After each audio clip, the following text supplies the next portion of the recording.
Formal sector credit in India. We have seen in the above examples that people obtain loans from various sources. The various types of loans can be conveniently grouped as formal sector loans and informal sector loans. Among the former are loans from banks and cooperatives. The informal lenders include money lenders, traders, employers, relatives and friends. In graph first, we can see the various sources of credit to rural households in India. Is more credit coming from the formal sector or the informal sector? हमने आगे के उदाहरणों से देखा कि लोग विभिन्न स्रोतों से ऋण यानी विभिन्न माध्यमों से लोन प्राप्त करते हैं। विभिन्न प्रकार के ऋणों को दो वर्गों में भी बांटा जा सकता है, औपचारिक तथा अनौपचारिक क्षेत्र के ऋण। औपचारिक में पहले वर्ग में बैंकों और सहकारी समितियों के लिए कर्ज आते हैं। दूसरा है अनौपचारिक क्षेत्र में उधारदाता में साहूकार, व्यापारी, मालिक, रिश्तेदार, दोस्त वगैरह आते हैं। आलेख यानी कि ग्राफ में आप भारत के ग्रामीण परिवारों के लिए ऋण के विभिन्न स्रोतों को देख सकते हैं। क्या अधिक ऋण औपचारिक क्षेत्र से आ रहा है या अनौपचारिक क्षेत्र से?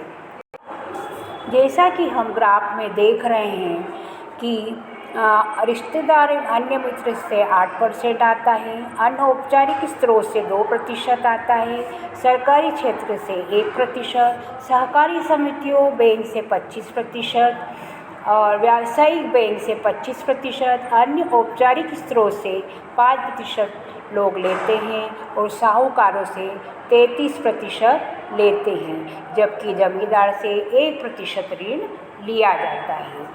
इस ग्राफ में वर्ष 2012 में भारत में 1000 ग्रामीण परिवारों के साख के स्रोतों का सर्वे किया गया था और इससे पता चला कि भारत में किन क्षेत्रों से ऋण लिया जाता है। The Reserve Bank of India supervises the functioning of formal sources of loans. The banks maintain a minimum cash balance out of the deposits they receive. The RBI monitors the banks in actually maintaining cash balance. Similarly, the RBI sees that the banks give loans not just to profit-making businesses and traders, but also to small cultivators, small-scale industries, to small borrowers, etc.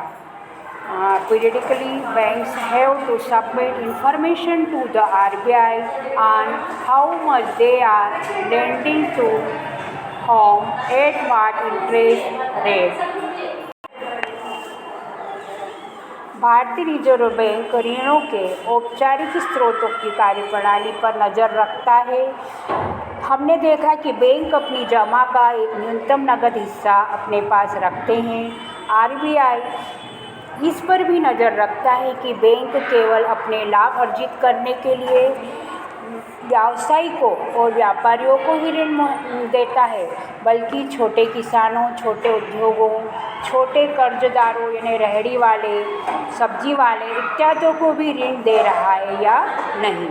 समय समय पर बैंकों द्वारा RBI को यह जानकारी देनी पड़ती है कि वे कितना और उनको कितना लोन या ऋण दे रहे हैं और उनकी ब्याज की दरें भी कितनी व क्या है।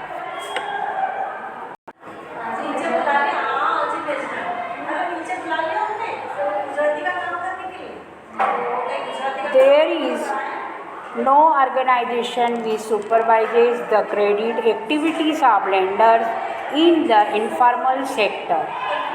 They can lend at whatever interest rate they choose. There is no one to stop them from using unfair means to get their money back.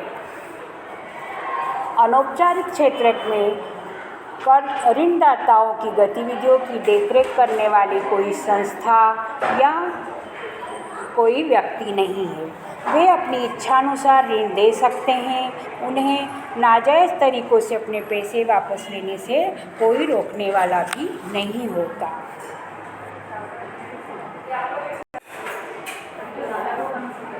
Compared to the formal lenders, most of the informal lenders charges a much higher interest on loans. Thus, the cost to the borrower of informal loan is much higher.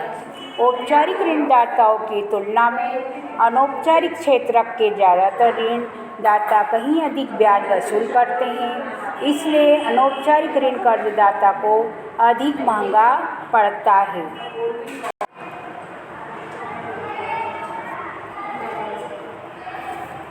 Higher cost of borrowing means a larger part of the earning of the borrowers is used to repay the loan.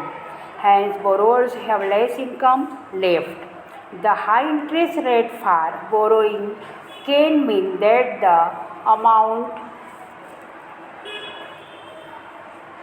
to be repaid is greater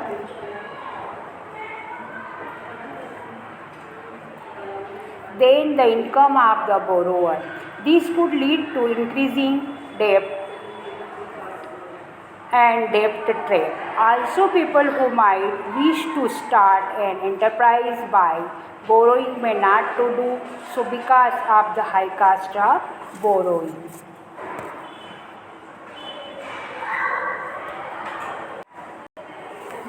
औपचारिक ऋणदाताओं की तुलना में अनौपचारिक क्षेत्र के ज़्यादातर ऋणदाता कहीं अधिक ब्याज वसूल करते हैं। इसलिए अनौपचारिक ऋण कर्जदाता को अधिक महंगा पड़ता है। ऋण की ऊंची लागत का अर्थ है कि कर्जदार की आय का अधिकतर हिस्सा ऋण की अदायगी में यानी लोन के पेमेंट में ही खर्च हो जाता है। इसलिए कर्जदारों के पास अपने लिए कम आय बचती है। कुछ मामलों में ऋण की ऊंची ब्याज दरों के कारण कर्ज वापस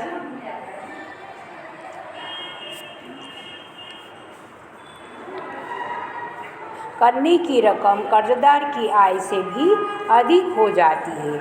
इसके कारण ऋण का बोझ उन पर बढ़ता जाता है, जैसा कि हमने सोनपुर की रमा के मामले में देखा था, और व्यक्ति ऋण के जाल में फंसता जाता है। ऐसा भी संभव है कि जो लोग कर्ज लेकर अपना उद्यम या छोटा मोटा उद्योग शुरू करना चाहते हैं, वे ऋण की अधिक लागत को देखकर भी पीछे हट जाते हैं और वो आगे नहीं बढ़ पाते और यह नहीं सोच पाते हैं कि हम कोई नया काम धंधा शुरू करें।